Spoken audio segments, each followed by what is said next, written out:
you're a throwing athlete having upper back pain, shoulder pain, or rotator cuff problems, scapular stabilization might be your problem.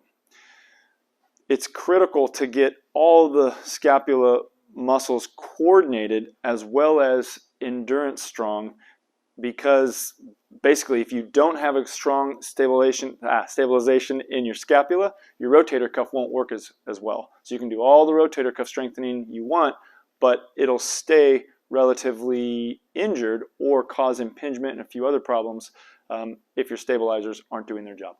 Throwing athletes have to have scapular stabilization before rotator cuff stabilization.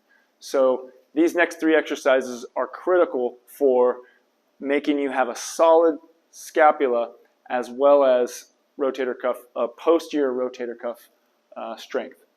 Prone field goal is started on your stomach. The first thing you do is get your arms in a 90 degree position, and then first thing is to get your chest off the ground. So you lift up, retract your chin, then depress your scapula here as you retract them. The next thing is point your thumbs and elbows up toward the ceiling, everything off the ground, retracting as far as you can while pinching these down, really trying to pinch down. Most people want to push their head forward. I want you to keep your head retracted when you do this. That will fire all the muscles of the posterior scapular stabilizers and the spine here. Go ahead and relax. So push-up plus exercise is best started in quadruped to make sure that you're doing the motion correctly.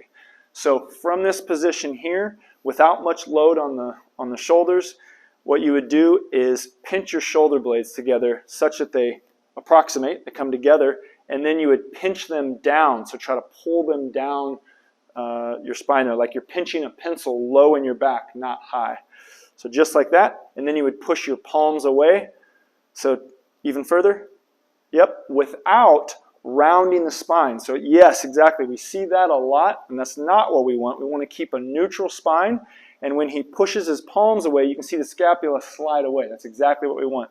So then the progression to this is to take him into a push-up position, and then now, same thing, he pinches his scapula together like he's got a pencil right here and pulls his scapula down. That's the lower trapezius firing to pull those down. And then he pushes his palms away, rounding his scapula, getting the straightest anterior firing there, making sure that he's not rounding his spine. We want a nice neutral position. It's perfect. Dynamic Blackburn is best performed where the first thing you do is lift your lift your whole chest and head off the ground. Then next you retract your scapula here and depress. So you pull them down. Perfect, Tate. That contracts your lower trapezius, which is really what we want to target most here.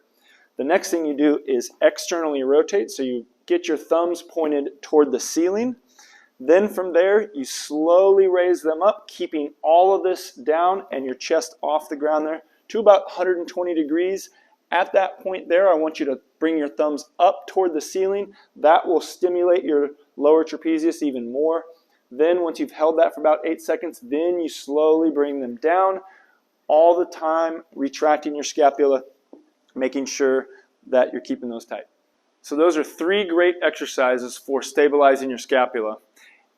That, in addition to a comprehensive rotator cuff stability program, is the best way to ensure that you're decreasing the likelihood for shoulder injury as a throwing athlete. If you'd like help with this, give us a call. We'd love to help.